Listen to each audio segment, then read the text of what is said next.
my theory is that it's helpful for a boy to see a man close up, day in, day out, good, bad, rainy, sunny, just as a point of comparison, if nothing else. And if there's nobody there, they've got a hard row to hoe.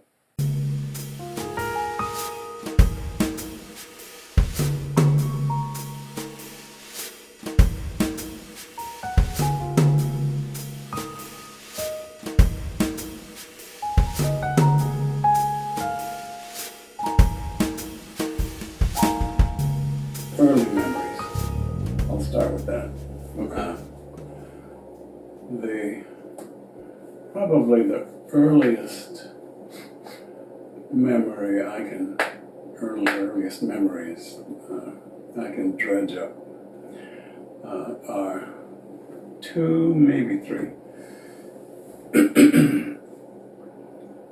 And the first was when I was with my mother. We were crossing, I think, South Parks. And I remember I somehow think it was at 63rd and South Park, which is now King Drive. And in Chicago. In Chicago.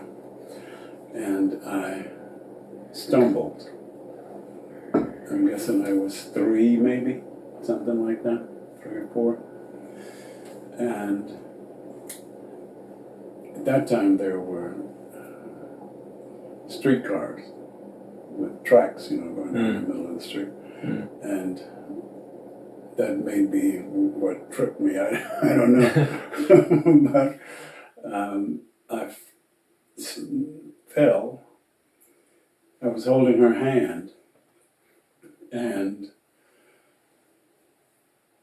so I didn't hit the ground, but I remember dangling by her hand, and staring at the grill of this car,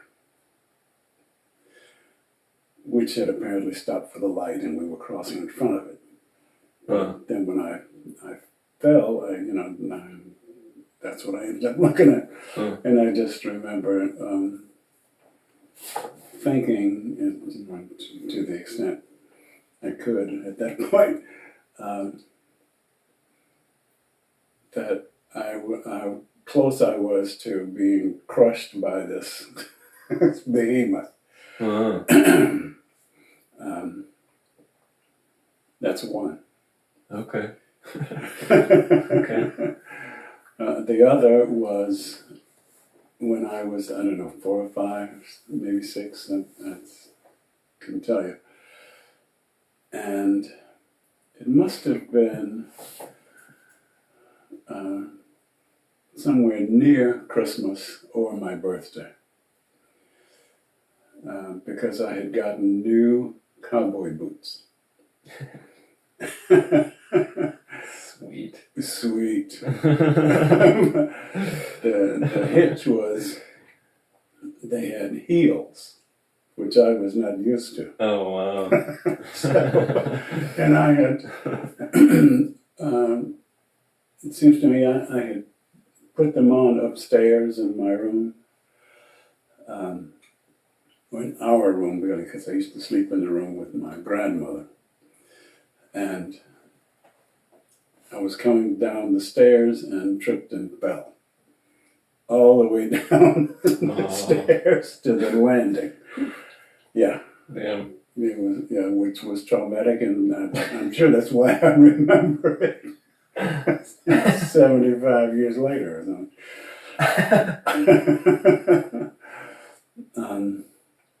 So that's Did you cry? Probably. Most likely. Most likely, yeah. With embarrassment, if nothing else, because there were a lot of people there, relatives, I assume, but that's why I was putting on my new cowboy boots for company. Yeah, present yourself to myself, the family. Yeah. So that's two. The third is one that I've heard or I heard so much that it's a little hard to know if I really remember this or I just remember what I heard about it. Sure.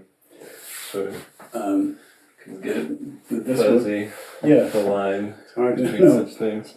I was, I don't know, 2 or 3, very small. And this was when there were streetcars down State Street. And we were getting on the streetcar probably to go to church, more than likely. And I guess she had put me on the streetcar first, or on that first step, whatever it was. No. And then somehow the guy used to be called the motorman, but he was kind of the driver, closed the doors.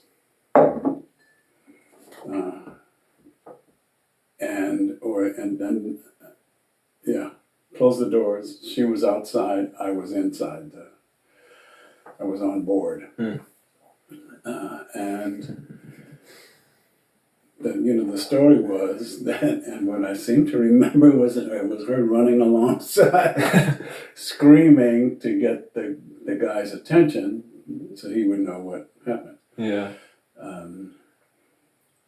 People on the streetcar, relayed the message. I knew I could see what was happening and told him, and he stopped and she got on, and everything was okay. Yeah. But for that 5 seconds, maybe, Yeah. if that long, Yeah. I was on my own.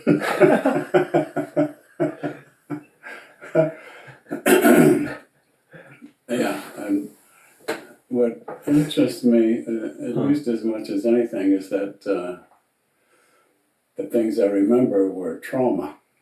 I mean, it's not. Yeah. I don't remember any warm and fuzzy, anything. Yeah. It's that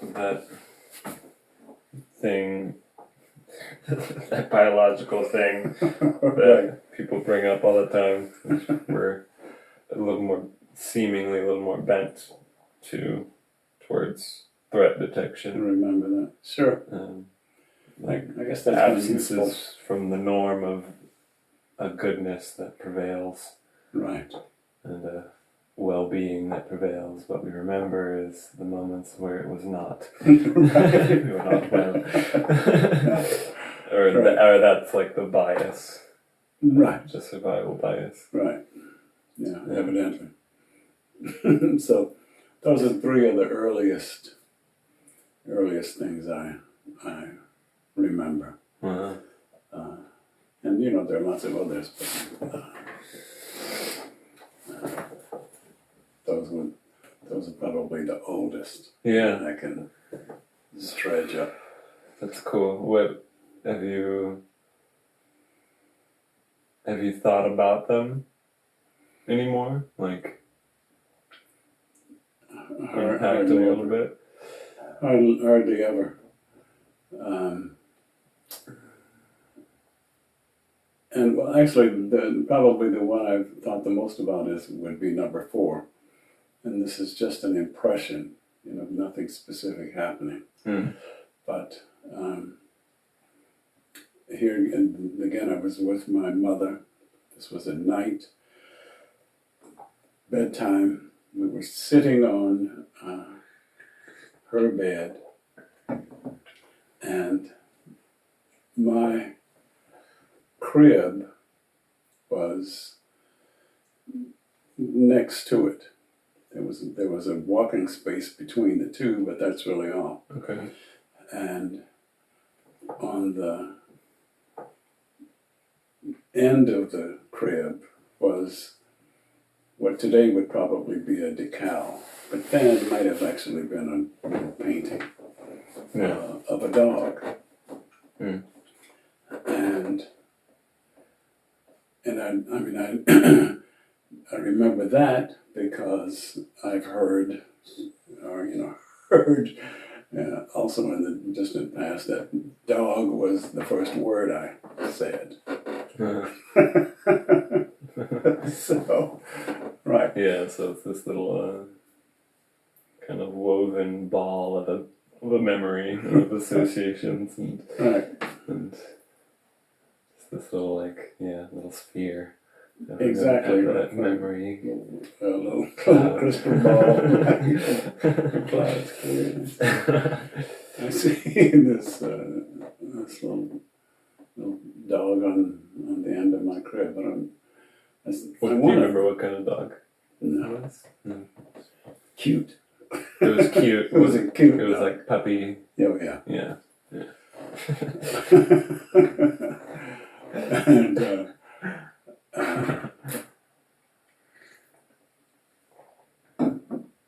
And I think about that, I guess, primarily because words are pretty much my business, and dog was the first one. And I remember sitting on in that same spot, which she was, I don't know, maybe deliberately, I suppose deliberately, teaching me to read.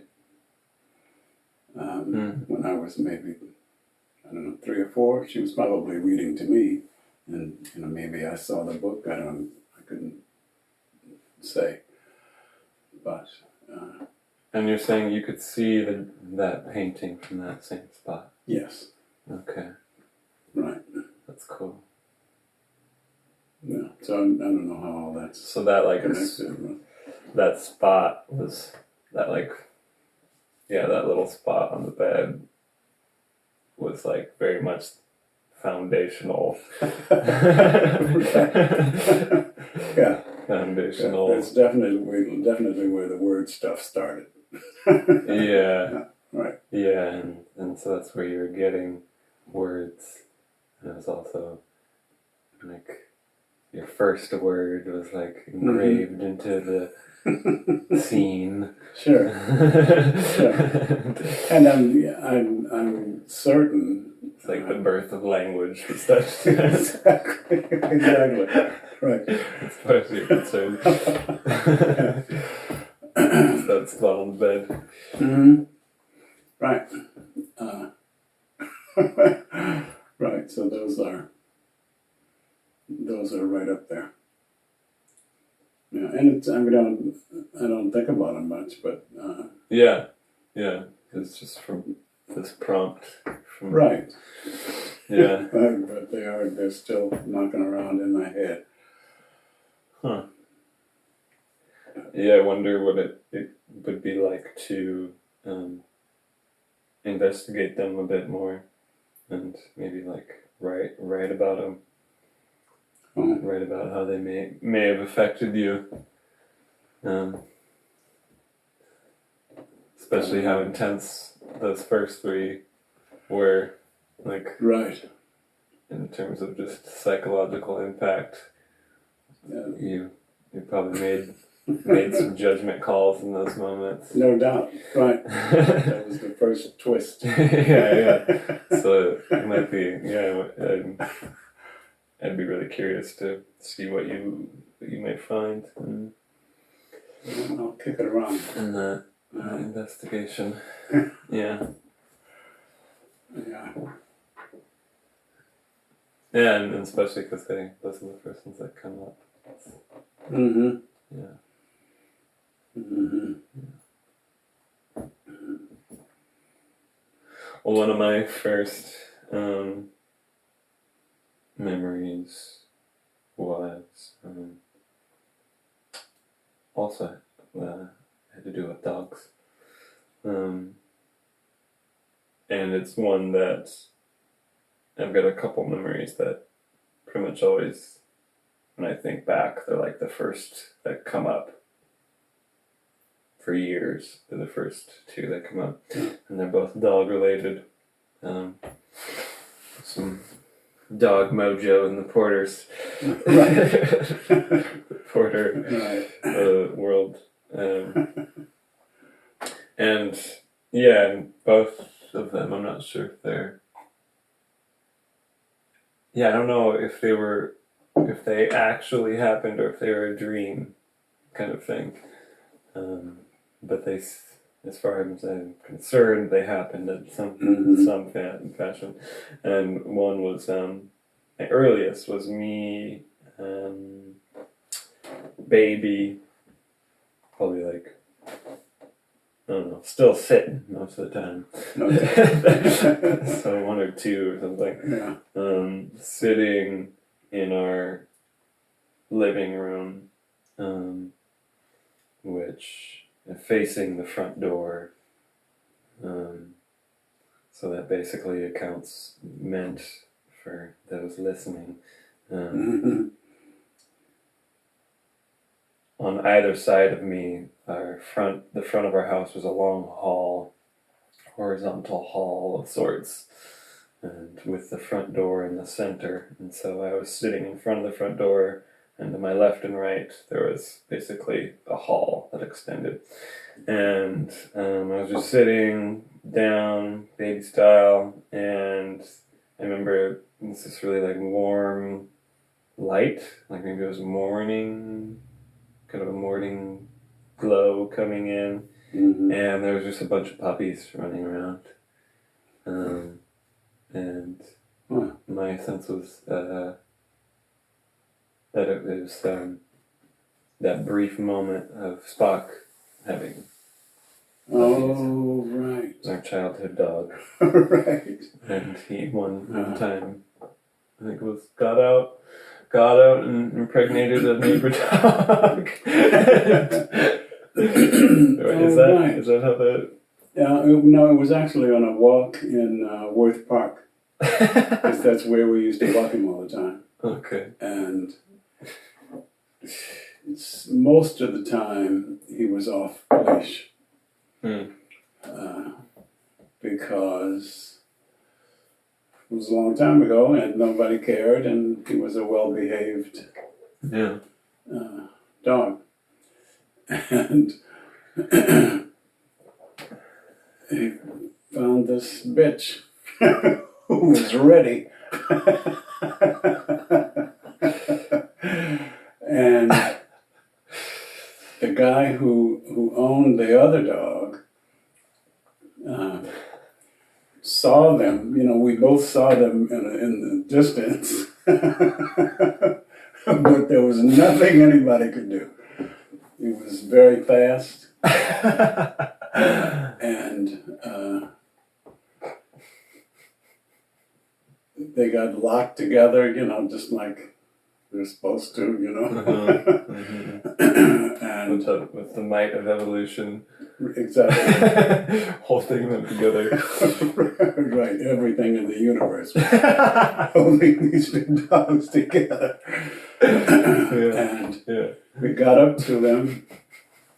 They were, they were trying to get apart, but that wasn't happening. And it seemed to me we were near the creek. And we managed to edge him over into the water. And they were still attached? They were still attached. And you just... Right. And then, there was a release. And I do remember those puppies. They were beautiful. Because the female dog was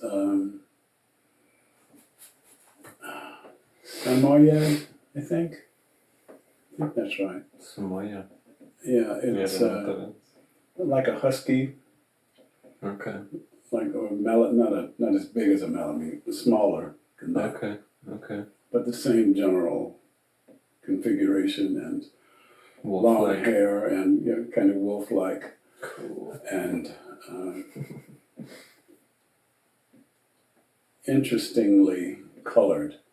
Kind of not speckled, but variegated color, black and white and gray and kind of tortoise. Is that what that? Maybe. And blue not, eyes. not quite, not speckled, but there's like a, like kind of watery, Right. looking at the brush. Right. You can't quite tell the line between Right. colors. Yeah, but Yeah. lots of different shades of gray, that's all it was. Yeah. And she had blue eyes. Mm. And the puppies were just stunning. Really? Oh, they were beautiful. You Wow. know. That's cool. That's interesting. Okay. That's cool. That's Yeah, interesting. so the memory was those puppies just leaping around and me being in the center of it and just being like, Yeah. this is amazing! Yes. This is amazing! Yeah, because we only saw them once, I think.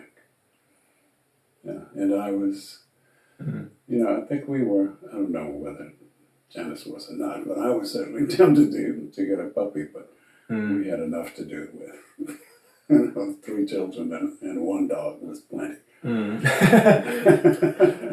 of you is like, but what if we I got was another sure one? Yeah. Wow. Did the puppies get the mother's owners Yes. take them? Yes. They don't Yeah. with them. Right. Yeah, and their coloring was like the mother's. Not that speckled, darker coat like Spock's. Yeah, because Spock was like black with like white. Little white, Little little bits of gray white, here and there. Yeah. Yeah. So I remember. So that's a 1. Yeah, that's 1. That's the earliest memory. And then the other one, that has stayed with me, was even more kind of dreamlike in a way. It's kind of like a spiritual sequel to the first one, where seems like that was the case with yours too. Where it was me and Mom. I think it was just me and her walking through near the train tracks that were near our house. So our house. It was near the park. Yeah, and I remember as you went down away from our house, the streets kind of slanted down, and then it went down to train tracks, and there was there's a park. Right. Was that Worth Park? That was Worth. That was Worth Park. So cool. And we were walking through there, and it must have been summer because the grass was dry and like golden. And at some point near the end of it, as we were on our way back, we encountered this big white kind of wolf dog, maybe a husky, that was kind of aggressive, and I've got a story about that dog. Oh, cool. Oh, shit. Okay, that's cool. So it was real. Okay. It wasn't just a dream. Interesting. Yeah, so that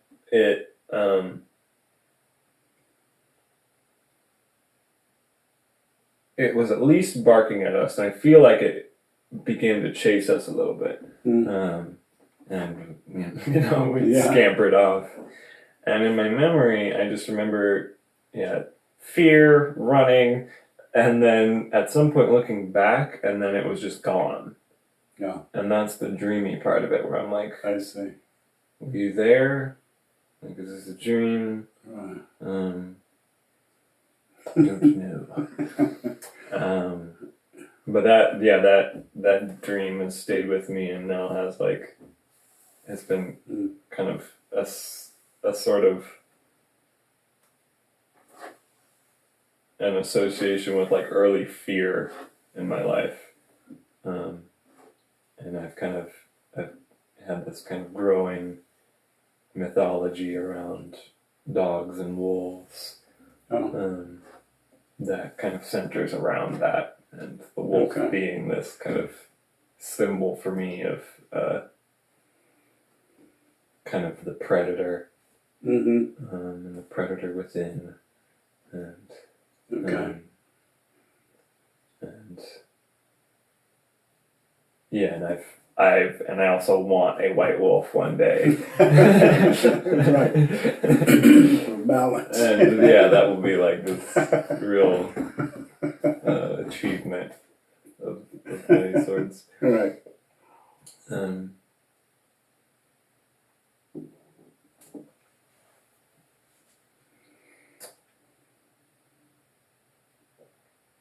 Yeah. So can you tell me about that dog? That was a neighborhood dog. Yes. I used to know his name because at some point he attacked Spock. Oh, what an asshole. Yes. It's extremely ill-mannered. And his owner, most people would let their dogs off leash. And it was usually okay, because, most dogs are fine. This dog was not. And she knew it. The owner. Yes, because he had tried to attack Spock before. That wasn't the first time, but I was there, and he wasn't ready to take on both of us. And she, so we had enough time for her to get closer and, grab him and put him on a leash. This time, I couldn't. I wasn't close enough. And he chewed Spock a little. He did some damage, and I took him to the vet, and I guess he got stitches or some kind of treatment anyway. Okay, and this was the second encounter. This was at least the second encounter. It might have been the third. Okay, this was the climax. Right. And his owner worked at the Wedge co-op. The co-op in Minneapolis. Yes. And where I get panda bars. It was an institution then. I'm sure it still is there. Yeah. And so I don't know if she told me. I'm not sure what the deal was. Somehow I found out where she lived. And the owner. The owner. Okay. She may have given me her address when this happened. I'm fuzzy on that. But after I took him to the vet, and when I got the bill, I took it to her, and she paid for it. Cool. That was good. Honorable. Yes, right. Wise move. And from then on, I had an iron bar. Wow. What do they call those things? Rebar that you use to strengthen concrete. Oh, okay. That you would when you would go walking with when Spock. I go walking with Spock, and so you could be more of a team. So we could be more of a team, and it was really just for, I want to say Curly, but I don't know if that's right or not. And I told her that white dog. Right, that white dog, and then I told her that I would always have a weapon You let her know ahead of time, like, yeah, yo. I'm not just going to kill him. But I want you to know that I will this is not protect going to my- happen again. I will prect my. The ending is going to be different next time. Yeah. And that was really the end of it. Huh. I don't think I saw her, walking in ever again. I don't know, if she changed her route or what the deal was, but Yeah. once we got a clear understanding, then everything was okay. Yeah, of there being consequence. Yes. Suddenly, now there's order. Yes, order has been not restored, but imposed anyway. Yeah. Anyway, so that's what I know about the white dog. Yeah. Okay. So this is very interesting to me for a couple different reasons. I think I'll start with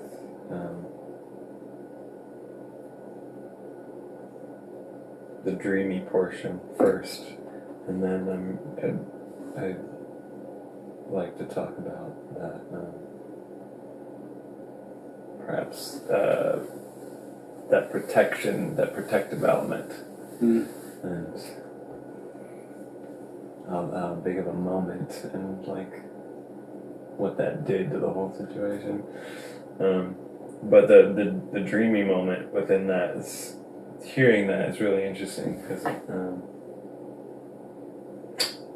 what was that? That was on a walk that fight happened. What was it? Yes. Because as you said it, I do kind of remember vaguely that event, that like there was a dog fight and Spock getting a little wounded in the battle, and it's just really interesting to just in my own dream world. I had years ago, probably like 10 years ago.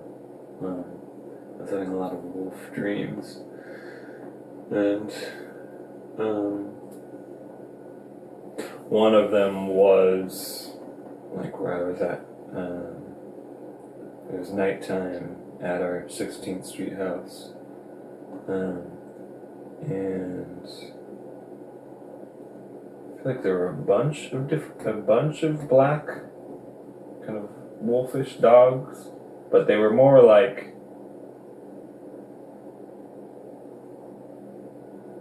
they were like short hair wolfy dogs. And this was after some dreams of wolves like being more predatory. Okay. But in this dream, I think there's a bunch of them, and there's a sense of them being wounded, and then one specific wounded black dog wolf that had like I think one of its legs, like he was missing a paw. He was pretty fucked up. And it was this like, very symbolic moment of what had in past dreams been a predator, was now like wounded and was like coming to me for like help. And was clearly like in need. I was like not in predator mode. And it's interesting to remember that dream, and then recall that memory of Spock. And in this moment, I'm just wondering, like, I wonder what kind of effect that had on me as a kid. And at least this moment, and reading it, using it, and reading it into it.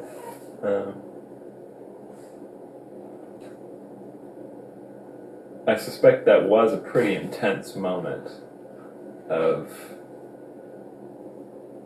just encountering violence, encountering like that level of conflict.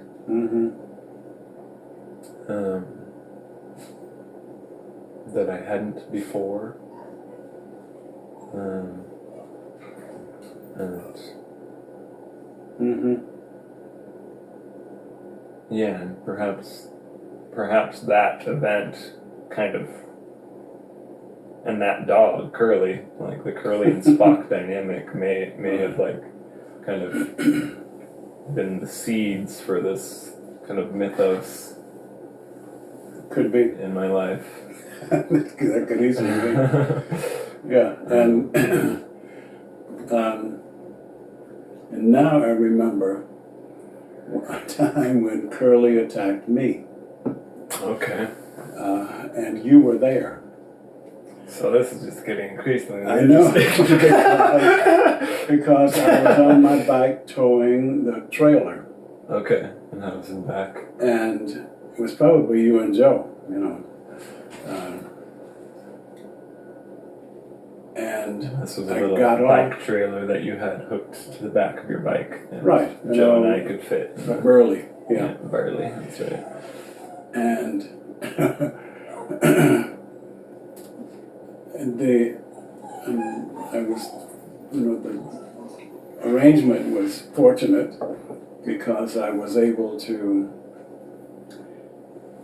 get the bike between Curly and me.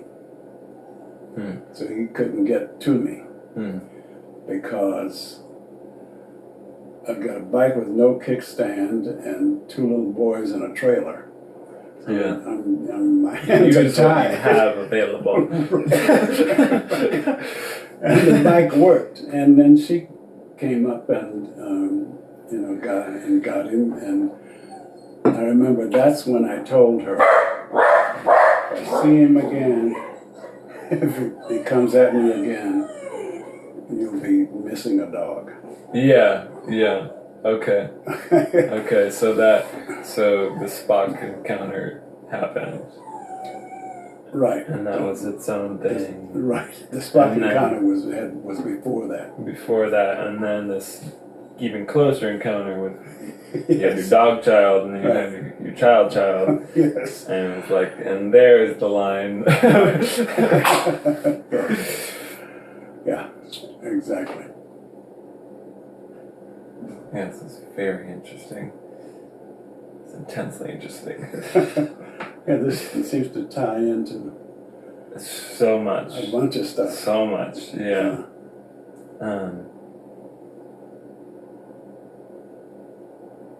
Yeah, I don't even try and not get overwhelmed by the implications of significance. Yeah, it's very interesting. And I think, so the protective element there is interesting for me because that's, I'm thinking more about protection right now. Mm-hmm. And it's where I'm going next with this group of guys. It's the next conversation. And yeah, the question of what does it mean to protect? What does it mean to be a protector? Mm-hmm. I suppose a pause. Howdy. Yeah, so that scene of protecting,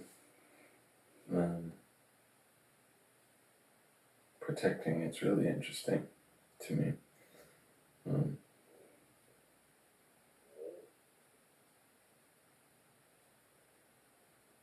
Because it's clearly so necessary, and in that moment, obviously necessary.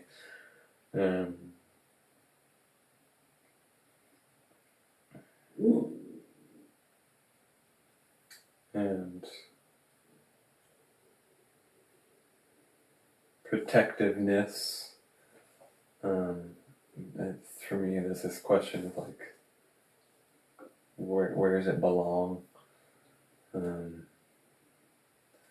And so I guess there's lots of different ways I could go with this, but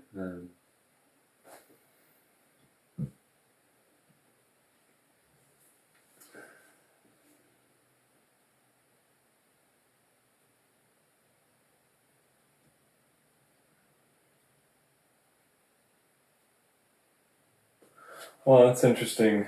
I'm not quite sure. I'm just going to jam with this, but I'm not sure quite where I'm going. But it's interesting to see within our memories the different fun, common threads, and how those, at least those first few, kind of brushes with danger for you, stood out, and just kind of imposing a bit of my lens of protection, and like in those cases, and in the case of me and the white dog, there's like a question of like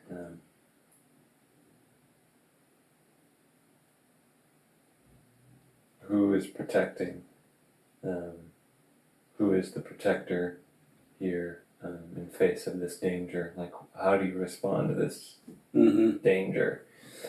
And I suppose in your case, like, your mom was clearly the kind of lifeline, Sure. protecting you from Right. and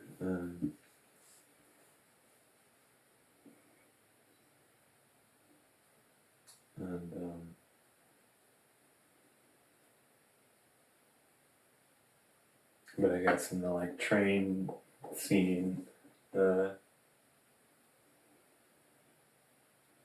was kind of a moment of her like not being able to. Right.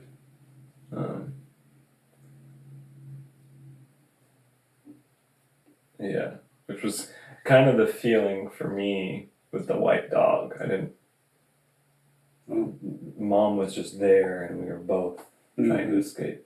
But there wasn't a sense of like, oh, mom will protect me. It was more like, no, we have to leave. Right. That's the only option. Is flee. Right. Sometimes you just have to find something else. There's no fight here. There's just flight. Right. and so there, in that scene, there was no like protector. Right. But it sounds like in that later on, you were the protector.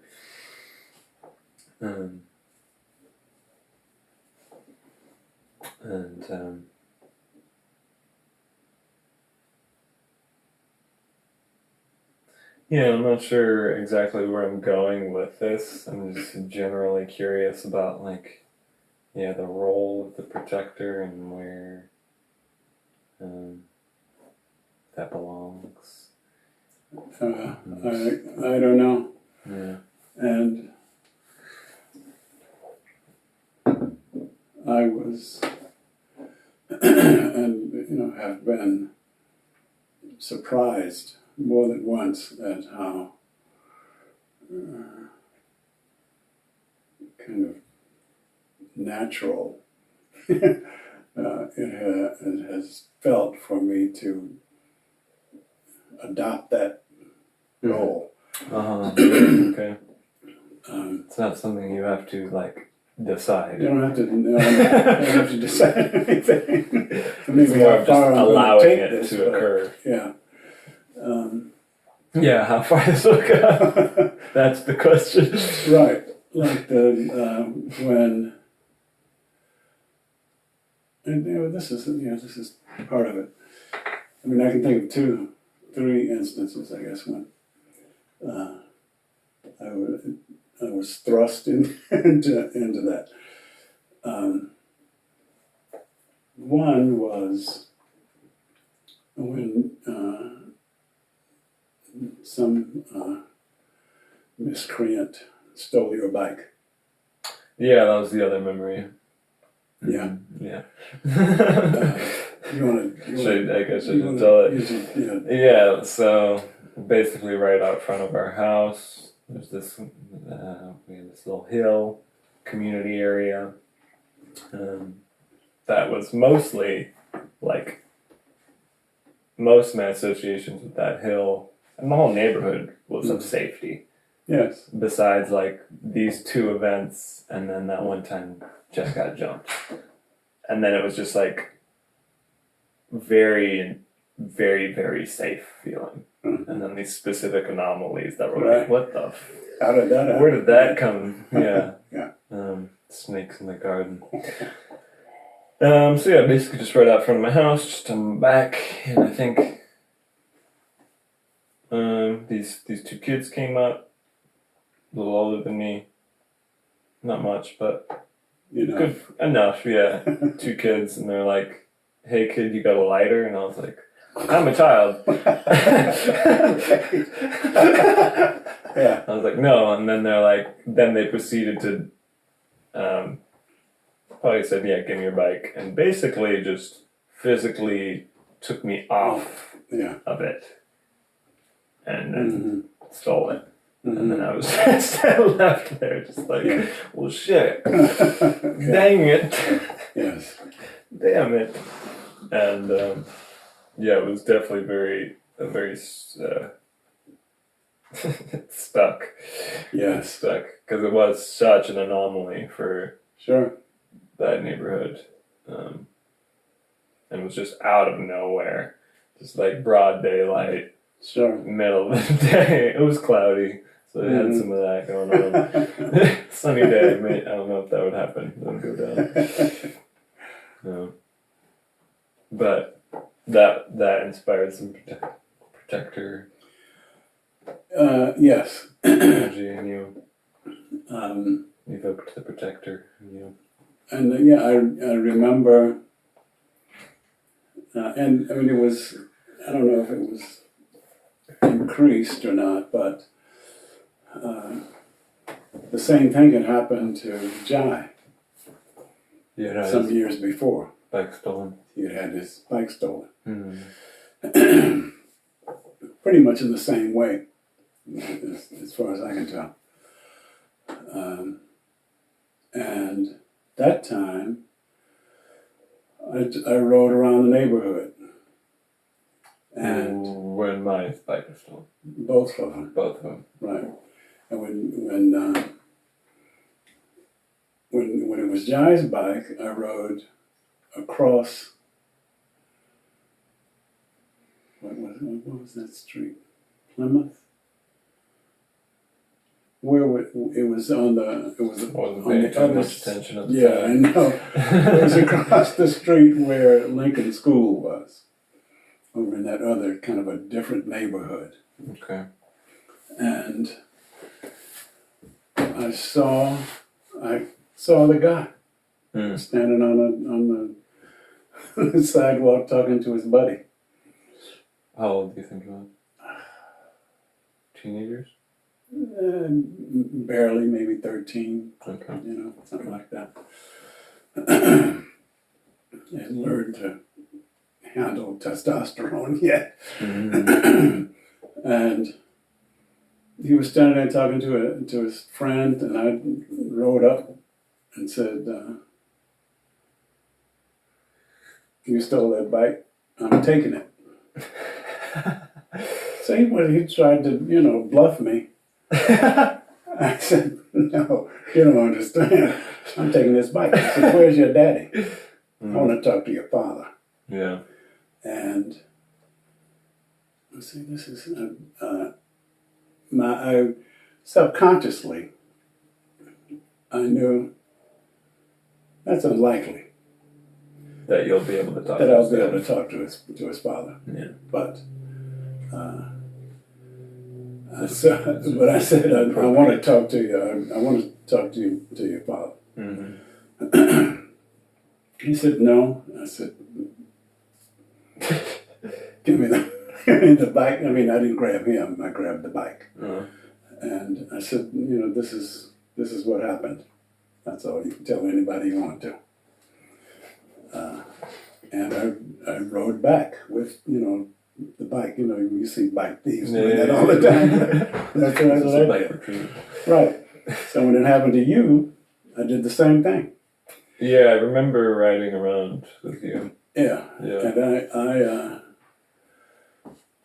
I because I guess I got on my bike, and I remember riding down alleys, and I was entirely irate. And it's probably a good thing I didn't find him.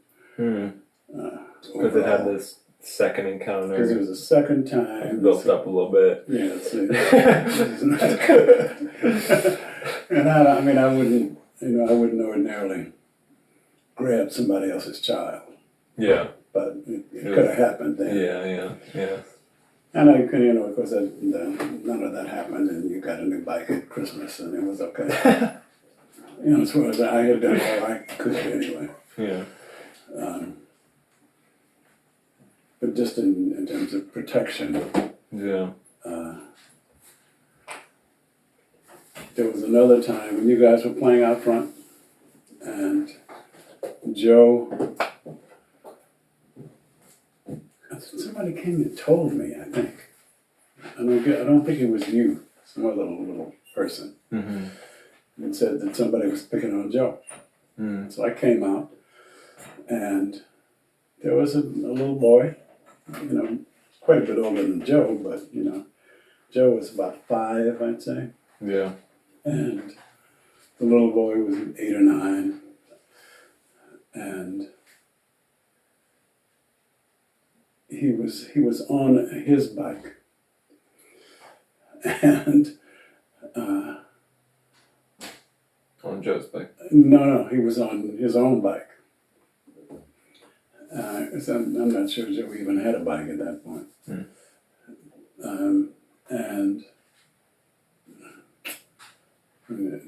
And it bothers me now, but I remember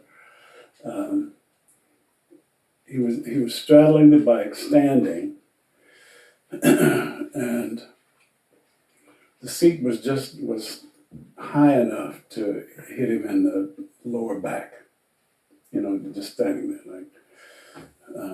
and so I grabbed the handlebar, and after I had somehow ascertained that this was the guy, because he was new, he was new to the neighborhood. Yeah, he didn't live around there, and I gave him a talking to. Yeah. I said, this is a bad idea. This will end now. Right. We're going to bring this to a close. And if I ever see you around here again, I want to see your father with you. By that time, I just assumed that he was lucky if he knew his father. Yeah. Much less been able to bring him to account. Okay. So. But I wanted him to be sure, I wanted to make sure that he knew there would be dire consequences if I ever saw him nearby. And I would, every time, and I would just keep taking that bike and make that seat dig into his back. I know I gave him some pain, but that's what I wanted to do. He wasn't, permanently injured or anything, but I wanted him to know. And very likely he didn't have a dad. Right. Yeah. It seems to be a common thing with bullies. It is. And it's a common thing with prisoners, too. Most of my students they hardly ever grew up with a father. Some of them don't know who he was. Yeah. And half the ones who knew who he was in prison. But there was and even the ones who knew their father didn't live with him. I don't have any good explanation for all that, but it's a crucial element. Yeah. Clearly. And the old man doesn't have to be a great guy. He doesn't have to be a hero or a good provider or anything. Mostly he just has to be there. And my theory is that it's helpful for a boy to see a man close up, day in, day out, good, bad, rainy, sunny, just as a point of comparison, if nothing else. And if there's nobody there, they've got a hard row to hoe. Yeah, you kind of have to need someone to symbolize that part of your psyche that is trying to come into being, and the different parts of your psyche, and it's very useful to have two parts. Yes, right. That you can, because we do have a kind of binary two hemispheres of our experience, and so it's very helpful to be able to project that upon parents. Right. And I think it's a concrete example is invaluable. Yes. There is no replacing that.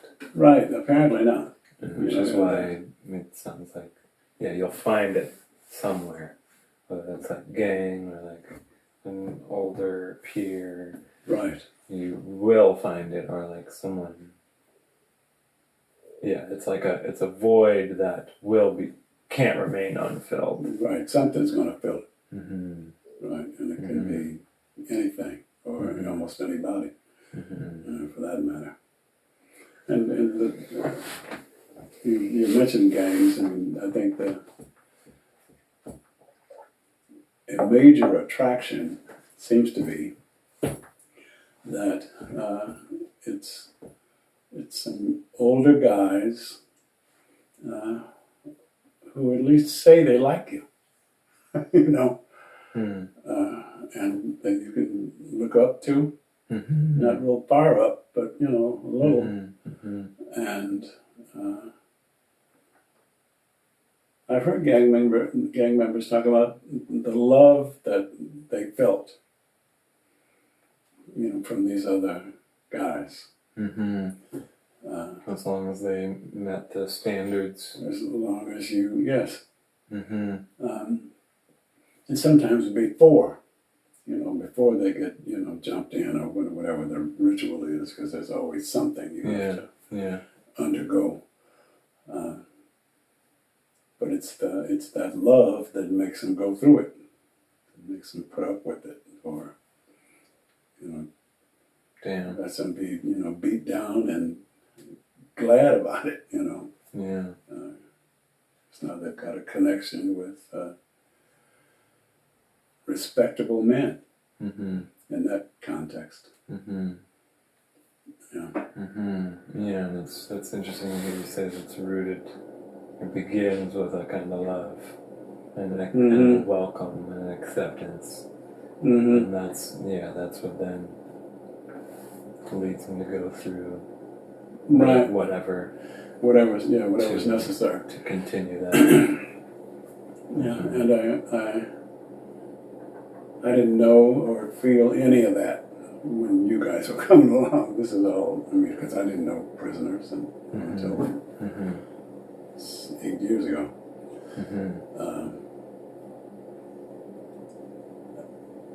So whatever I did right was sheer luck, as far as I'm concerned. Because I had no idea that parenthood is. I don't know that there's a way to prepare anybody for it. And that, because it's just, for me, it was just tremendous responsibility.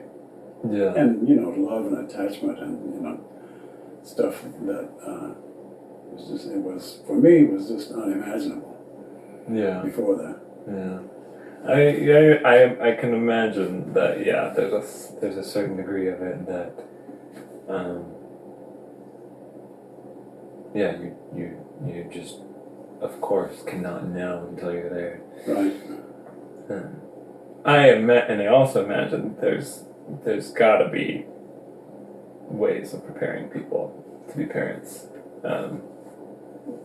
And I think my growing sense is, that there's lots of wisdom out there. It's just, we gotta care about doing it. Yes, And it has to be valued. Parenting has to be valued. Right. Because it's all there. I think it seems like we've been working on that for I have a minute. for a long fucking time. There's plenty of wisdom. It's just people have to That's want to do it. That's true. Yeah. On top of, the unique, like, brand new, this child has never existed before. Right. Or underneath that, Yeah. rather, if we're going foundational. It's quite an experience. Well, I can say it's not something I thought about as a kid, but looking back, I definitely felt safe with you. I felt protected by you. Yeah. And yeah, that felt very well established, just as like a baseline. Good. And felt that within, like, I could see that in hindsight too with kids in the neighborhood. Like, I could feel that as an undertone. Like, things would never get too hairy. Right. Because I've got Dad. and Push come to shove. Yeah, it's all good. It's all good. It's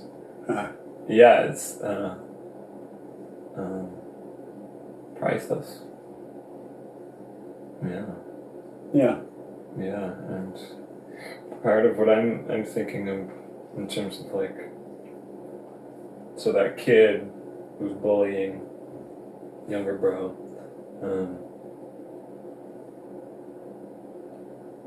like,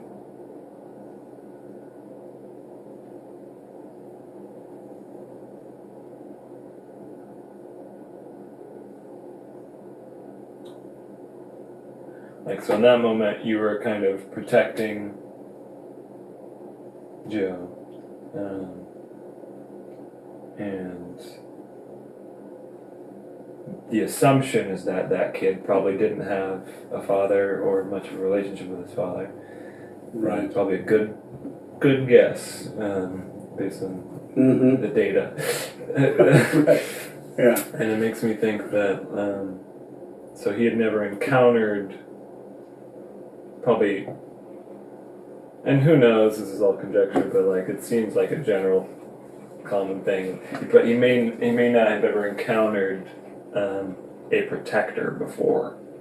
That's possible. And I'm thinking in terms of, like, that's part of what a father is supposed to be within the family unit as well.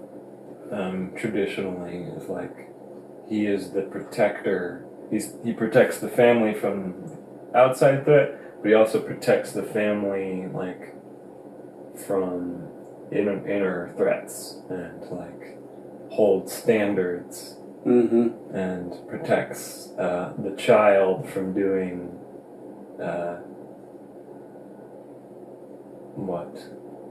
harm to his future self.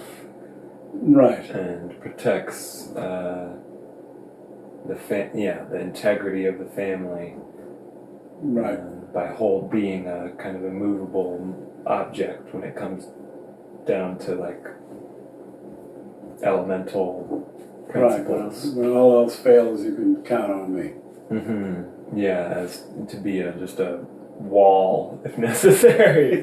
Sometimes, and sometimes that's what I think the protector looks like, is just standards. And with what protection looks like in the spiritual domain, the psychological domain, when it's not purely physical. Well, of course, it's it's fuzzier then, and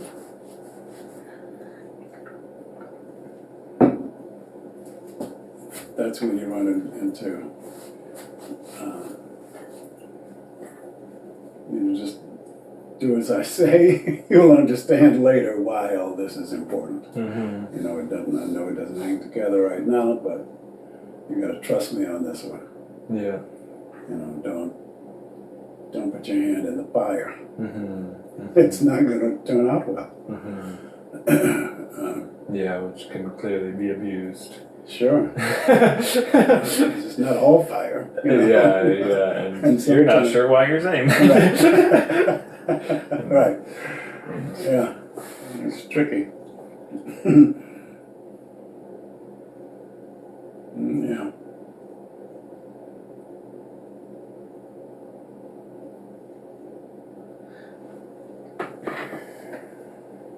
So where are we? Probably near the end. I think.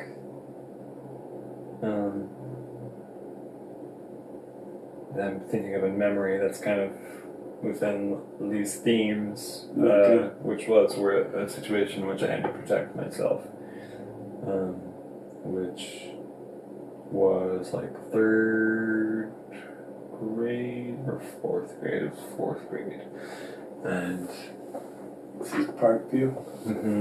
Montessori, and a school at which you were often a sub. Yes. Interestingly enough, too. Right. That's an interesting experience. There's a group of kids at this school. There was multiple grades in the same class. It Yeah. was like 4th through 6th, I think. Uh-huh. And the 6th graders were like basically adults, Right. for all intents and purposes. And so there was like a mix of 6th and 5th graders, boys that were like had a little like play gang. Yeah. I remember them. Yeah, you remember these guys. And at some point in my real first confrontation with the gang itself, might have been early in the year, I'm not sure. But my encounter with that gang of boys, within that, they were always cool to me, but there was a moment of, there was like the high ranking kids, you know, and then there was a lower ranking dude who I don't know if was exactly in it, he was just around. We were on the playground a little off to the side, and for some reason the low ranking, not necessarily in the gang kid got pissed at me, and I don't exactly remember why. Like in hindsight, I feel like it maybe had something to do with maybe some like tension of who was going to be accepted by these older kids. Sure. And so he was like, "Well, I got to kill you." Right. So comes to shove, yeah, right. I'm gonna have to kill you.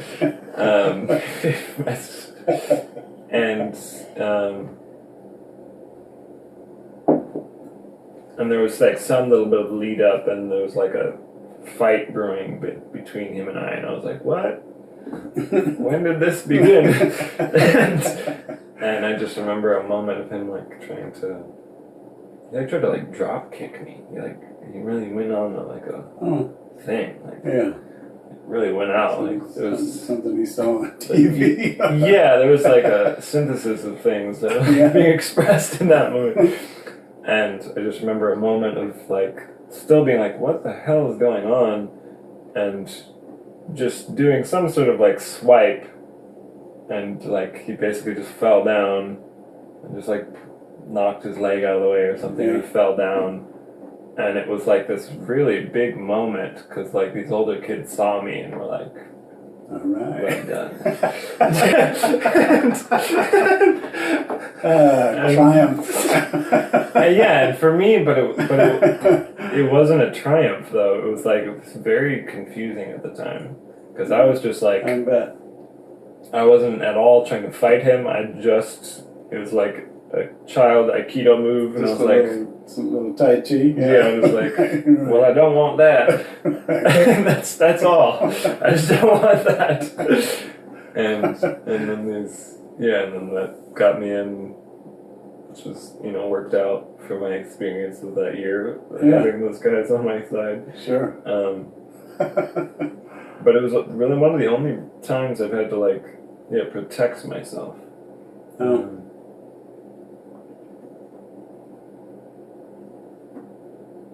Outside of, you know, sibling rivalry. Right. That's different.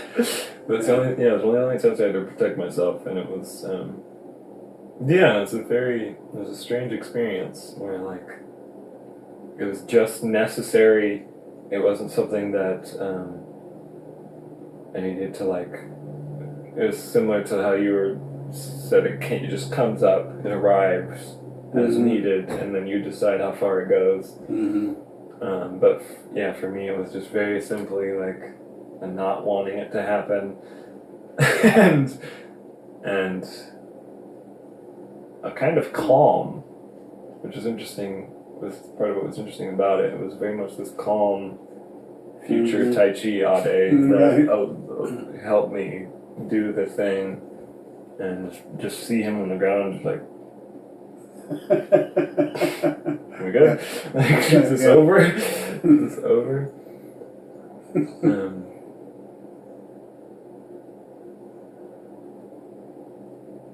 Yeah, so do you have anything to say about that? I was thinking about, as I bring that memory up this time.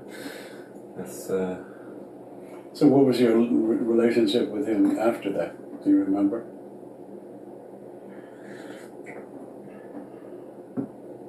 He definitely never tried that shit again. Well, that'll do. I don't really remember anything about him after that. Yeah. So that was It's basically faded it. into the background. Yeah, That's that was good. basically it. That's basically it. And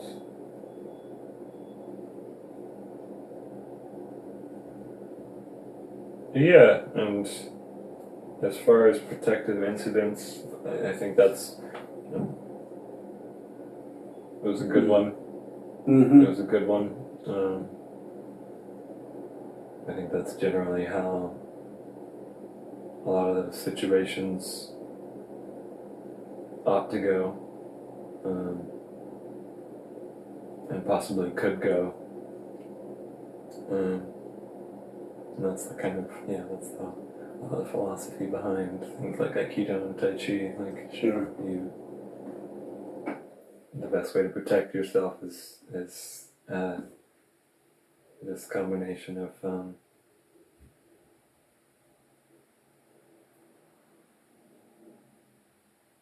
really allowing the threat to do itself in. Right. Allowing that threat to just blow through, Right. and you,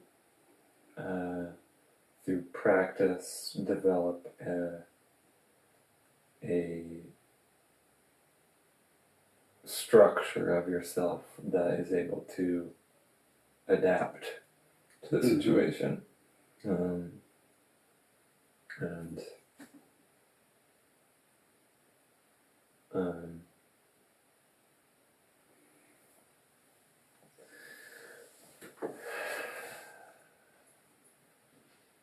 yeah, so it's definitely, in terms of protection, that's where I try to start, if it's possible. I think,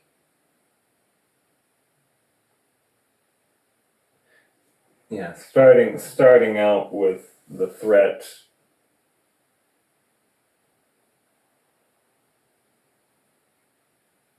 What? I guess allowing the threat to diverting its attention. Right. Right. Just direct that force somewhere else. Yeah, and see where that goes. And I think that can be done with communication.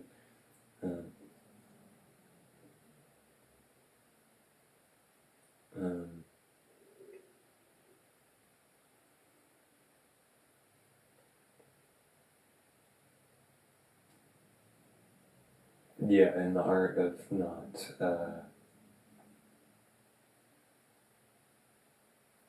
taking one's fury personally, and and the art of de-escalation. Mm-hmm. Um,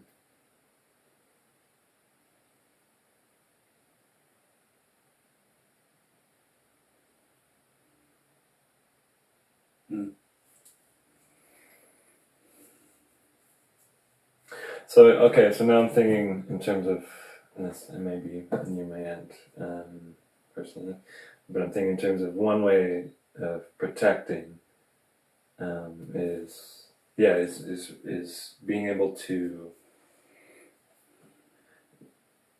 one way of protecting without physical conflict is being able to redirect the attention, Mm-hmm. direct the energy. Mm-hmm. That's the Tai Chi kind of philosophy. And I'm seeing that within like heated conversations I've had, the very few, and I'm thinking of one in particular. There was no threat of physical conflict, but it was a heated conversation, so there was a psychological battle going on that I successfully de-escalated, and it was the same sort of thing of being able to take the momentum behind this person's Right. person at that moment and direct it and help decide where it should go. Mm-hmm. But it's a kind of a give and take because you just take it and then direct it somewhere rather than trying to stop it. Right. Rather than absorb it yourself. Yeah. Mm-hmm. Mm-hmm. Yeah. And I think that's in terms of like, I think that often I suspect that ought to be where it starts. Before things escalate to physical violence, you start by, before it comes to the point where you have to stop something, you redirect the energy, redirect the conversation, redirect the attention, or just direct it, period. Direct the conversation.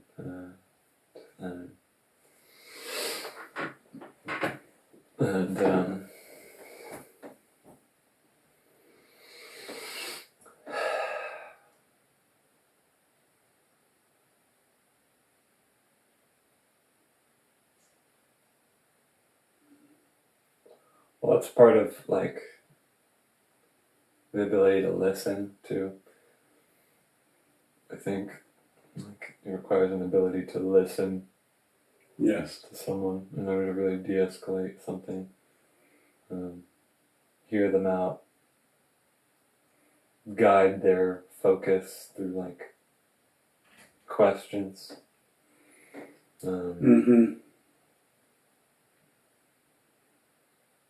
Get them to articulate as fully as possible what they're going through. Right. What it is exactly that they're pissed about. Right. What How is did wrong. this get started? Yeah. Help them lay out the land. Right. Put words to what they're experiencing. Has anybody done that for you? Where I was heated? Yeah. Although I can see how, if it's well done or skillfully done or something, you might not even recognize it. Just things changed, but we might not be aware of why.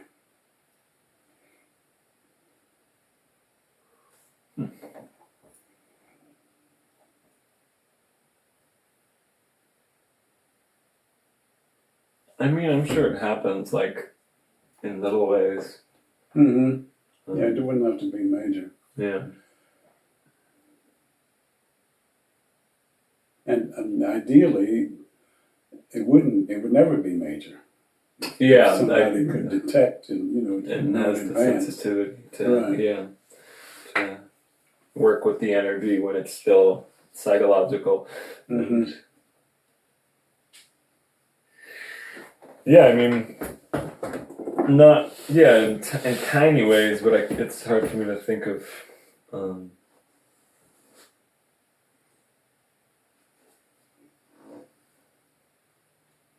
I was just curious. yeah, it's interesting for me to think about. What comes to mind is that in a lot of my life, I've tried not to be the aggressor, and Yeah. tried to not be that person.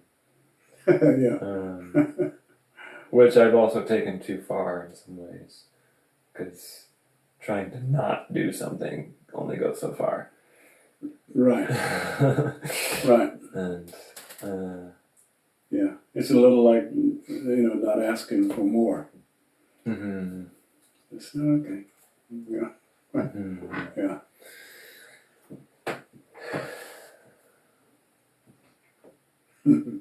Yeah.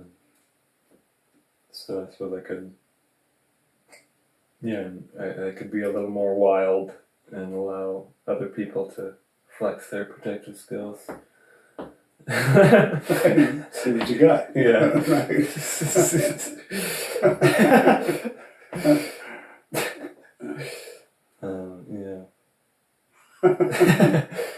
Yeah. it's a fun idea.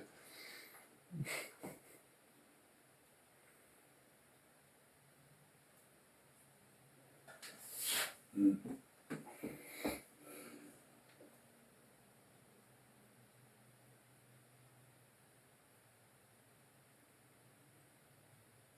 I guess the last thing I'll say,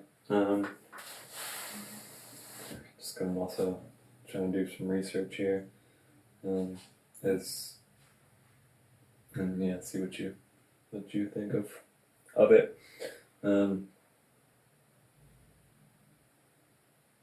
I think that protector role, it's ancient. Sure. It's like deep. Yes. Deep. There's some very basic stuff there. Fundamental. Right. Protect life. Ensure its continuity. And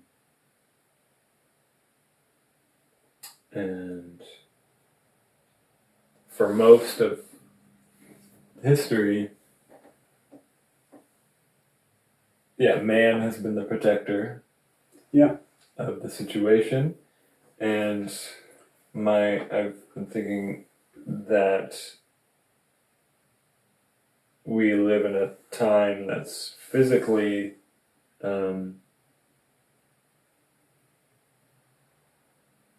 safer than it's ever been. Sure. In all of probably history. Right. And so that role that man has provided is no longer needed physically in the same way. Right. Like, we're not done, but it's no longer needed in the same way, and I think that's a part of the aimlessness amongst men. Almost certainly. Where that was a very meaningful and important and essential role, is protecting the family, oneself, from physical threats. Yeah, your clan or whatever. Yeah. And meaningful specifically, like where you were useful. Yes. And necessary. Undeniably. Yes. But that's not the case anymore. But, no. Physically. But what I do think is still the case, it is the protector doesn't go away. It becomes more of it gets abstracted. It has to be abstracted. It has to be interpersonal. It has to be psychological. It has to be more and more spiritual. And that's what the new man has to, the next OS of man has to come to terms with. Is the spiritual protector or something. And the holder of principle, the man of principle. There's definitely precedence for that kind of idea. Sure. And the man of standards, and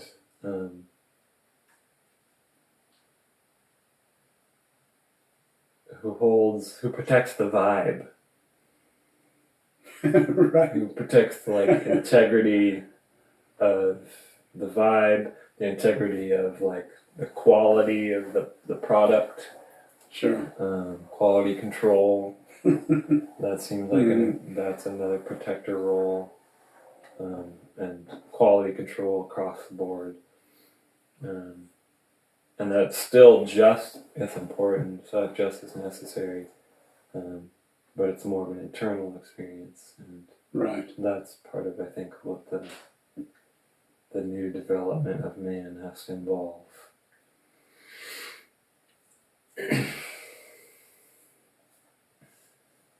Yeah, well, good luck to you. Thanks, Doug. Yeah, it's a tough nut anyway. Anyway, it shows up. Yeah.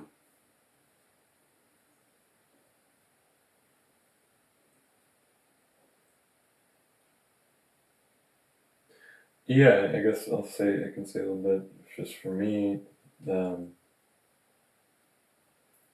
There I am.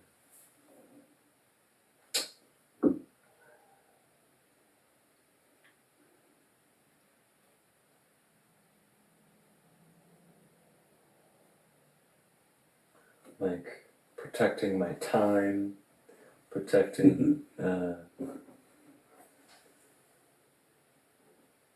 like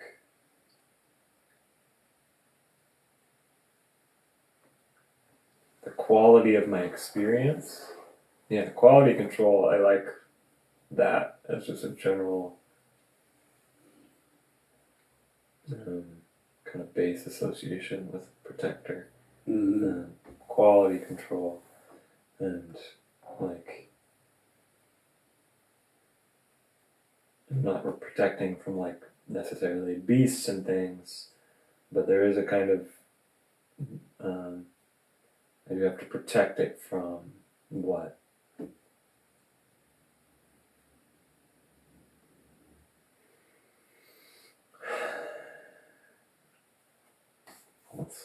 I'm trying to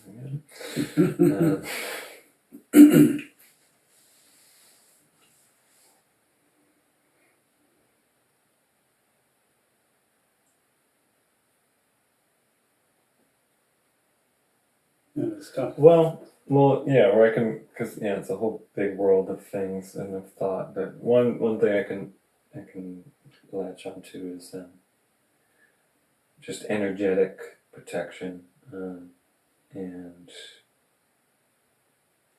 it's something I'm trying to develop more of a relationship to, and develop more of a sense of when I feel protective of myself, say emotionally Oh, or energetically, and honoring that, and allowing myself to be protective of myself, and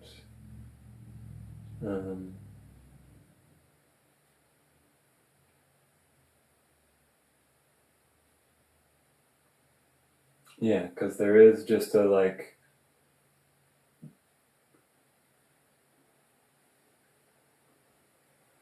even in the good-natured, even in a world of completely good-natured intentions, just self-interest. You have to like sort out if someone else's self-interest is in your interest, and right. you do have to like, you don't have to fight them, but there's a protection of your interests, Right. your property. That's necessary if you're going to maintain the integrity of what you're doing and the quality of it. Yes.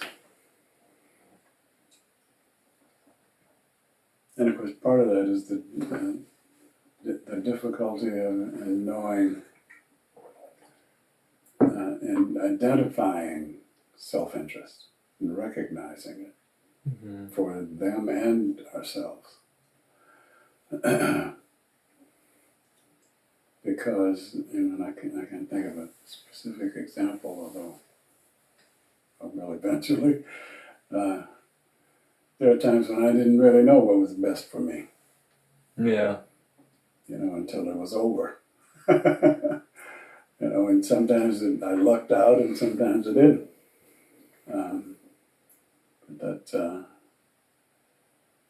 Every moment is new. And sometimes they're familiar and sometimes they're foreign. Never run across that before. It's hard to know how to react or act. Yeah, that's right. Sometimes it's hard to know how to act or react, and in those moments, that's in those moments, that's when you can kind of fall back on just your sense of protectiveness. Because I think, and that's what I'm trying to explore a bit more, is like, when I don't know what I'm going for, but I can feel when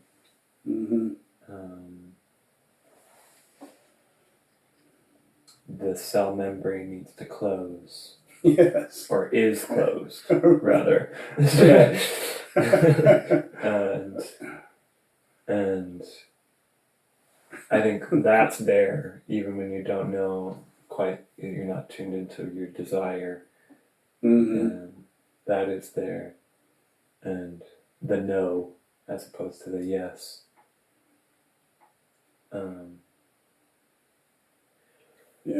And at least for me, and then just will project upon most of the world experience. And see what happens. The world and see what happens. What's that look like? I know that most, if other people are like me, they don't have much of a real grounded relationship with their own protectiveness, and probably see it in all sorts of different ways. Sure. Their own constant opening and closing of their cell walls. And I think specifically if men are like me, and probably a lot of people, but just if other men are like me, they may see it as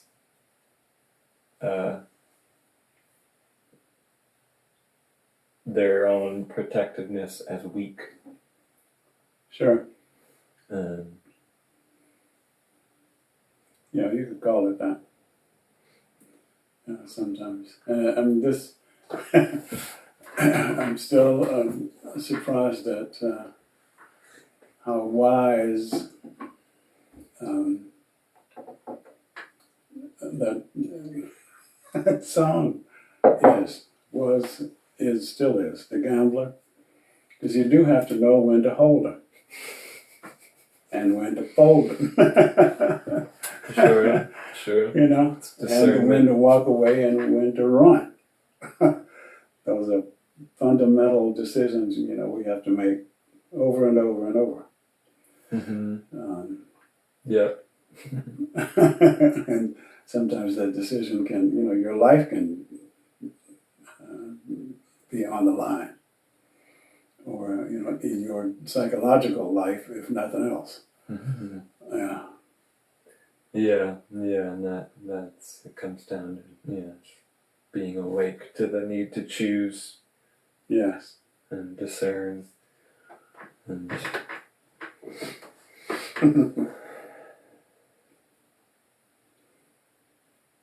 I remember I don't know when Kenny Rogers cut that. I would guess in the 70s, maybe?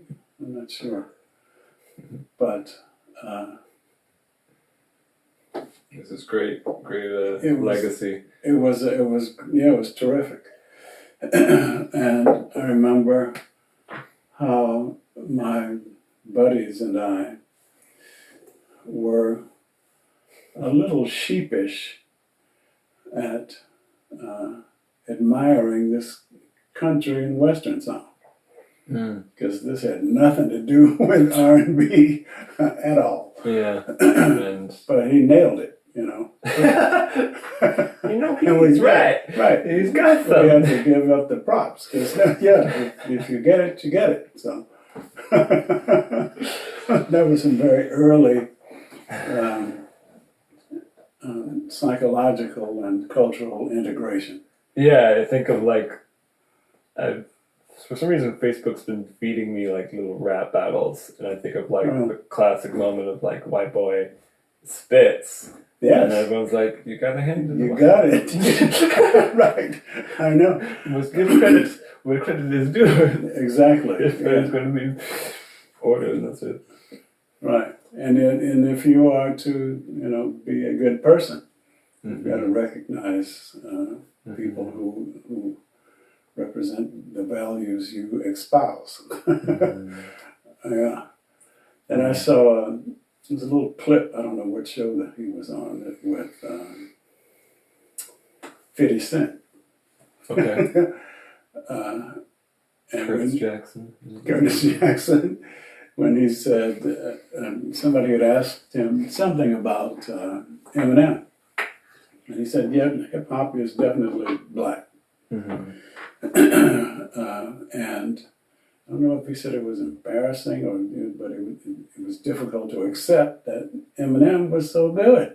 But he is, and if you can't recognize that, then that's on you. Yeah, and you just won't be able to get better. You won't, right? Because you won't look at who's You better got to than see. you. You got to see what everybody's doing. Yeah, I know. Yeah, and that's one of those cases where you have to let go of, you have to relax your protection.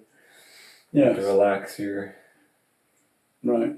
Because that's just defensiveness. walls. That's not. Yeah, you're not really protecting anything other than this image you've got in your head. Yeah, you're not actually protecting anything besides like your ideas. Right. Yeah. And that's something that I think,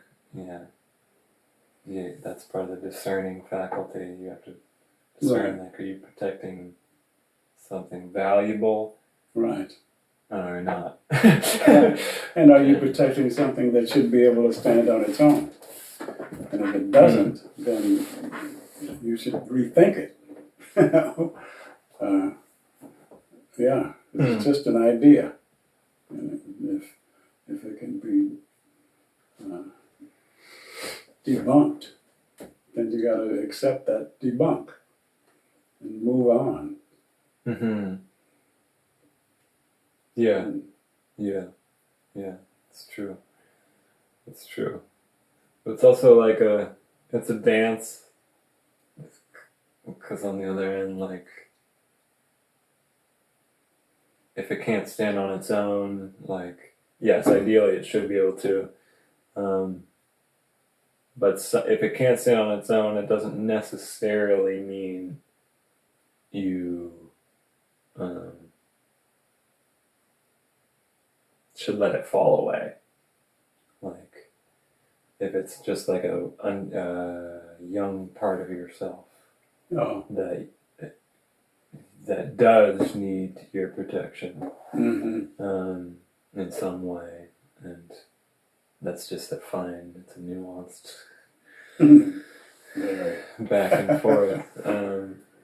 That's kind of where my head's been at as I've been thinking of, like, I'm very much trying to get in touch with my inner woman, and the one that I'm trying to protect within, and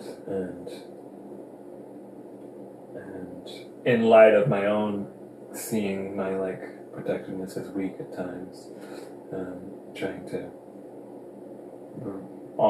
change that attitude and be like, no, sometimes like I do feel protective, needing to affirm that, and